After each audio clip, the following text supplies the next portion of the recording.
નમસ્કાર દર્શક મિત્રો, બપોરના બુલેટિનમાં આપનું સ્વાગત છે। સૌપ્રથમ જોઈએ આજના મુખ્ય સમાચાર। મણિપુરના ઇમ્ફાલમાં ભરબજારમાં બોમ્બ વિસ્ફોટ, 3ના મોત, 4ને ગંભીર ઈજા, આતંકવાદીઓની સંડોવણી હોવાની શંકા।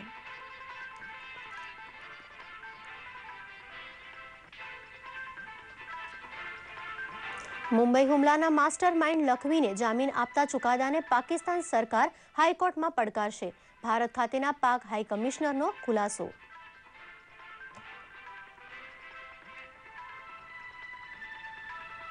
બળજબરીથી કરાવાતા ધર્માંતરણ સામે કાયદો ઘડવા વિરોધ પક્ષનો સાથ માંગતા ભાજપ અધ્યક્ષ અમિત શાહ, આરએસએસના વડા મોહન ભાગવતે પણ સૂર પુરાવ્યો।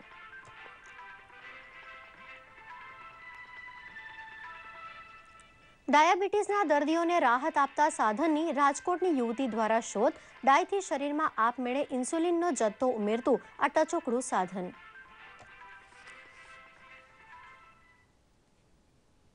જોઈએ સમાચાર વિગતવાર। મણિપુરની રાજધાની ઇમ્ફાલમાં એક વિસ્ફોટમાં 3 વ્યક્તિના મૃત્યુ થયા છે અને 4ને ગંભીર ઈજા થઈ છે। પોલીસના જણાવ્યા મુજબ ઇમ્ફાલ બજાર પાસેના રસ્તા પર આઈઈડી રખાઈ હતી અને તેમાં પ્રચંડ વિસ્ફોટ થયો હતો। મૃત્યુ પામેલી 3 વ્યક્તિ મજૂર હતી અને ઘાયલોને તાત્કાલિક સારવાર માટે ખસેડવામાં આવી હતી। આ ઘટનામાં આતંકવાદીઓની સંડોવણી હોવાની પ્રબળ શક્યતાઓ સેવાઈ રહી છે। રાજ્યના મુખ્યમંત્રી ઓક્રમ ઓબીબી સિંહે વિસ્ફોટને કડક શબ્દોમાં વખોડી નાખ્યો છે। ભારતમાં પાકિસ્તાનના હાઈ કમિશનર અબ્દુલ બાસિતે આતંકવાદના મુદ્દે કહ્યું હતું કે મુંબઈ હુમલાના માસ્ટર માઇન્ડ ઝાકી ઉર રહેમાન લખવીને જામીન આપવાનો નિર્ણય પાકિસ્તાની કોર્ટનો હતો। ડીડી ન્યૂઝ સાથેની ખાસ વાતચીતમાં બાસિતે જણાવ્યું હતું કે પાકિસ્તાની સરકાર લખવીને જામીન આપતા ચુકાદાને હાઈકોર્ટમાં પડકારશે। તેમણે આતંકવાદને બંને દેશ માટે મોટા પડકારરૂપ પણ ગણાવ્યો હતો।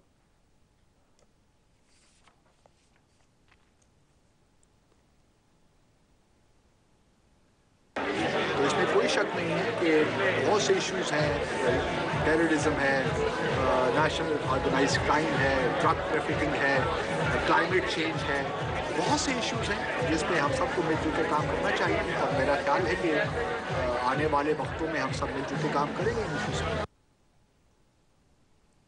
ભાજપ બળજબરીથી કરાવાતા ધર્માંતરણ સામે કાયદો ઘડવા પ્રતિબદ્ધ છે અને આ મુદ્દે અન્ય પક્ષો સંસદમાં ભાજપનું સમર્થન કરે તેવી અપીલ ભાજપ અધ્યક્ષ અમિત શાહે કરી છે।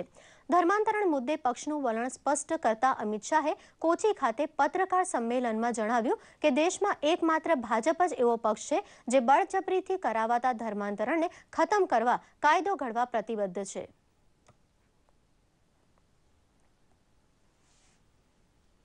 मैं सभी सो कॉल्ड सेक्युलर पार्टीज को अपील करता हूं कि वो फोर्सफुल कन्वर्जन को समाप्त करने के लिए कानून लाने में बीजेपी का सपोर्ट करें।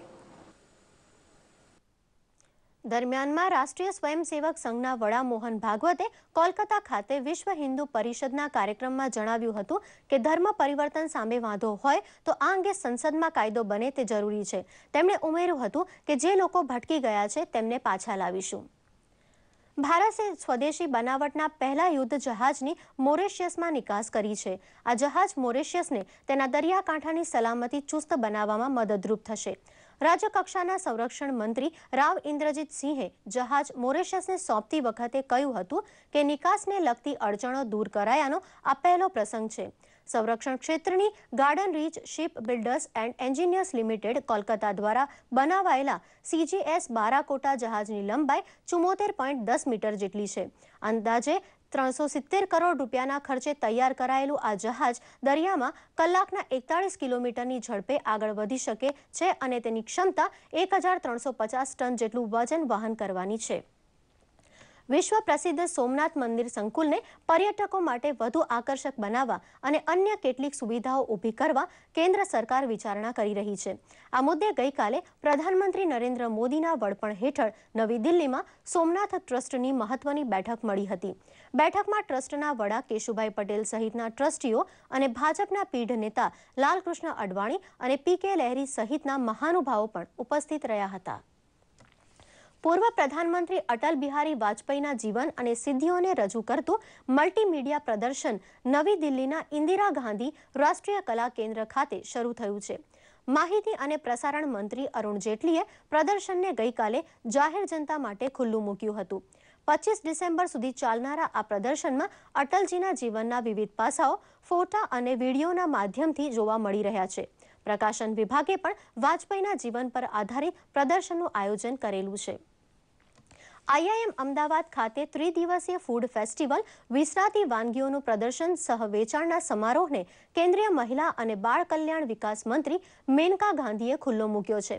ગઈકાલે મહોત્સવના ઉદ્ઘાટન પ્રસંગે તેમણે જણાવ્યું હતું કે તેમને આવા અનોખા ફૂડ ફેસ્ટિવલમાં સામેલ થવાની તક મળ્યાનો આનંદ છે. તેમણે ફેસ્ટિવલમાં 78 જેટલા વિવિધ સ્ટોલની મુલાકાત પણ લીધી હતી. નવી દિલ્હી ખાતે પ્રોફેસર પ્રિયરંજન ત્રિવેદીના પુસ્તક ગુજરાત પાસ્ટ પ્રેઝન્ટ એન્ડ ફ્યુચરનું વિમોચન કરતા ગુજરાતના રાજ્યપાલ ઓમ પ્રકાશ કોહલીએ જણાવ્યું હતું કે ગુજરાત ઐતિહાસિક, સાંસ્કૃતિક, રાજકીય અને આર્થિક દ્રષ્ટિએ દેશનું મહત્વનું રાજ્ય છે. 21મી સદીના પહેલા દશકમાં ગુજરાતે આંબેલી વિકાસની નવી ટોચનો શ્રેય તેમણે રાજ્યના નવતર વહીવટને આપ્યો હતો.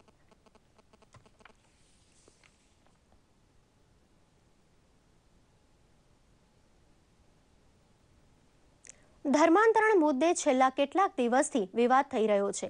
આ બધા વચ્ચે શનિવારે વિશ્વ હિન્દુ પરિષદ દ્વારા વલસાડ જિલ્લાના ધરમપુર તાલુકાના અંતરિયાળ એવા અરણાઈ ગામે હિન્દુ સંસ્કૃતિ દીક્ષા કાર્યક્રમનું આયોજન કરવામાં આવ્યું હતું.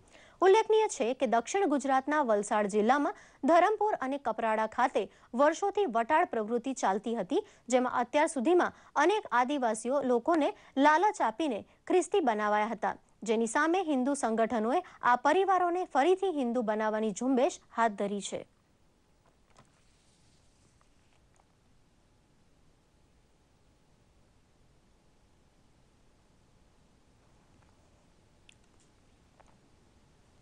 રાજકોટના કોઠારી પરિવારની પુત્રી અને મુંબઈ IITમાં ભણેલી દેવ્યાનીએ કરેલી અનોખી શોધે ભારતનું નામ આંતરરાષ્ટ્રીય સ્તરે ગુંજતું કર્યું છે. દેવ્યાનીએ બનાવેલી ઇન્સ્યુલિન ડિલિવરી સિસ્ટમ ડાયાબિટીસના દર્દીઓ માટે આશીર્વાદરૂપ સાબિત થઈ રહી છે. આ ટચુકડા સાધન મારફતે ડાય શરીર પર ચોંટાડી શકાય તેવા આ ટચુકડા સાધનની મદદથી દર્દીના શરીરમાં આપમેળે જ ઇન્સ્યુલિનનો જથ્થો ઉમેરતું રહે છે. આ ડિવાઇસ અંગે દેવ્યાની બેને વધુ માહિતી આપી હતી. આપણે ખાલી મૂકી દેવાની છે એક બેન્ડેડની જેમ, અને પછી જેમ જેમ બોડીને ઇન્સ્યુલિનની જરૂરિયાત પડશે એમ એમ એ બોડીની અંદર ઇન્સ્યુલિનને ડિફ્યુઝ કરતો રહેશે. આ જે સિસ્ટમ છે એના બે ભાગ છે, એક મોનિટરિંગ સિસ્ટમ ને એક ડિફ્યુઝિંગ સિસ્ટમ. કેન્દ્ર સરકારની મહત્વાકાંક્ષી હેરિટેજ સિટી વિકાસ યોજના અંતર્ગત ગુજરાતમાંથી દેવનગરી દ્વારકાની પસંદગી કરવામાં આવી છે. આ અંગે સાંસદ પૂનમબેન માડમે જણાવ્યું હતું કે આગામી 4 વર્ષમાં દ્વારકાનો વિકાસ કરાશે અને જેના પગલે અહીંના રહેવાસીઓને પાયાની તમામ સુવિધાઓ પણ મળી રહેશે.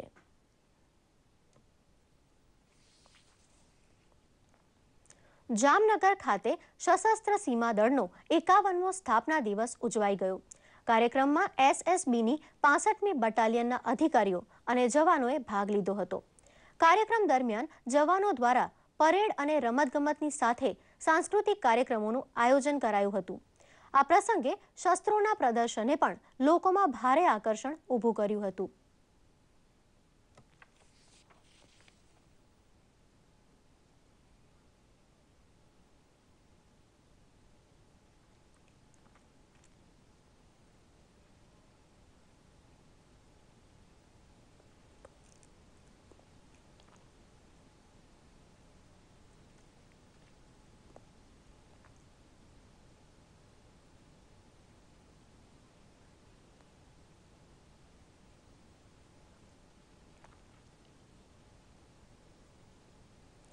ભાવનગર જિલ્લાના તળાજામાં માર્કેટિંગ યાર્ડ ખાતે રાજ્ય કક્ષાના શ્રમ અને રોજગાર મંત્રી દિલીપસિંહ ઠાકોરની અધ્યક્ષતામાં રવિ કૃષિ મહોત્સવ યોજાઈ ગયો.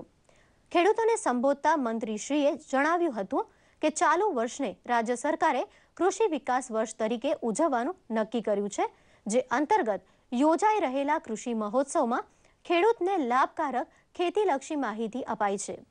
ખેડૂતોને પ્રોત્સાહન આપવા તેમણે માત્ર 4 ઇંચ વરસાદમાં પણ મબલખ ખેતી કરતા ઇઝરાયેલનું ઉદાહરણ પણ આપ્યું હતું. દરમિયાનમાં કલ્યાણપુર અને દ્વારકા તાલુકાના ખેડૂતો માટે ભાટિયા માર્કેટિંગ યાર્ડ ખાતે કૃષિ મહોત્સવ યોજાયો હતો. મહોત્સવના ઉદ્ઘાટન પ્રસંગે ગ્રામ વિકાસ રાજ્યમંત્રી જયંતિભાઈ કાપડિયાના હસ્તે 336 ખેડૂતોને ₹78.90 લાખના કૃષિ સાધન સહાયના ચેક અર્પણ કરાયા હતા.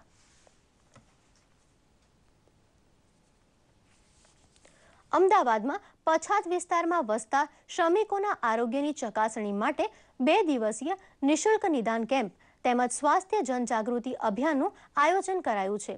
Saint Xavier's social service society, રાજ્ય સરકાર તથા અમદાવાદ મ્યુનિસિપલ કોર્પોરેશનના ઉપક્રમે યોજાયેલા આ કાર્યક્રમમાં નિઃશુલ્ક સારવાર ઉપરાંત સ્વાસ્થ્ય સંબંધિત જાગૃતિ માટે ખાસ પ્રદર્શન પણ યોજવામાં આવ્યું છે, જેમાં 50 જેટલી સંસ્થાઓએ સ્ટોલ ઊભા કર્યા છે.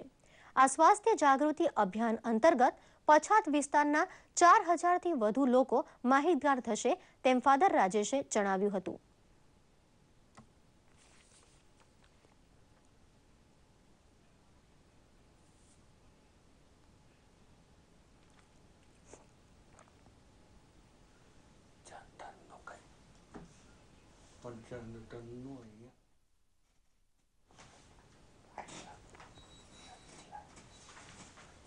ભારતીય પુરુષ અને મહિલા કબડ્ડી ટીમે શાનદાર રમતનું પ્રદર્શન કરતા શનિવારે 5મા કબડ્ડી વિશ્વકપને પોતાના નામે કરી લીધો છે.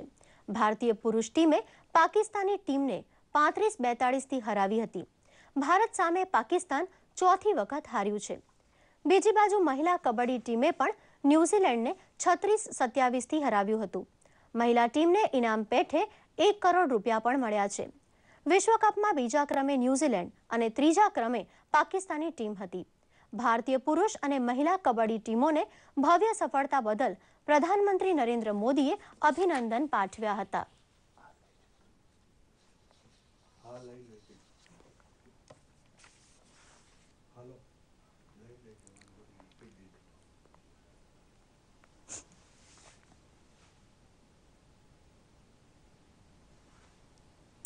પ્રધાનમંત્રી જનધન યોજનાને દેશભરમાં સારો પ્રતિસાદ મળી રહ્યો છે.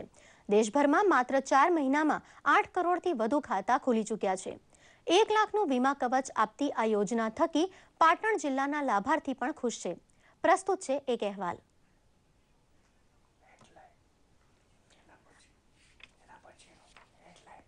અને અંતમાં એક નજર આજના મુખ્ય સમાચારો પર. મણિનગરના ઇમ્ફાલમાં ભરબજારમાં બોમ્બ વિસ્ફોટ, 3ના મોત, 4ને ગંભીર ઈજા. આતંકવાદીઓની સંડોવણી હોવાની શક્યતા.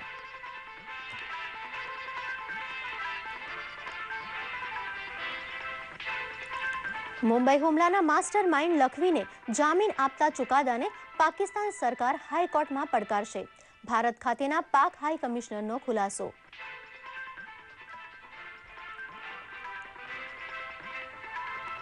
બળજબરીથી કરાવાતા ધર્માંતરણ સામે કાયદો ઘડવા વિરોધ પક્ષનો સાથ માંગતા ભાજપ અધ્યક્ષ અમિત શાહ, આરએસએસના વડા મોહન ભાગવતે પણ સૂર પુરાવ્યો.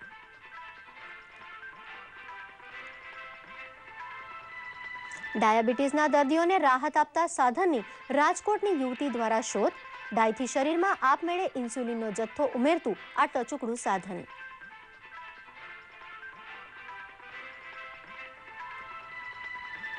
તો આ સાથે જ આ સમાચાર અહીં સમાપ્ત થાય છે. નમસ્કાર.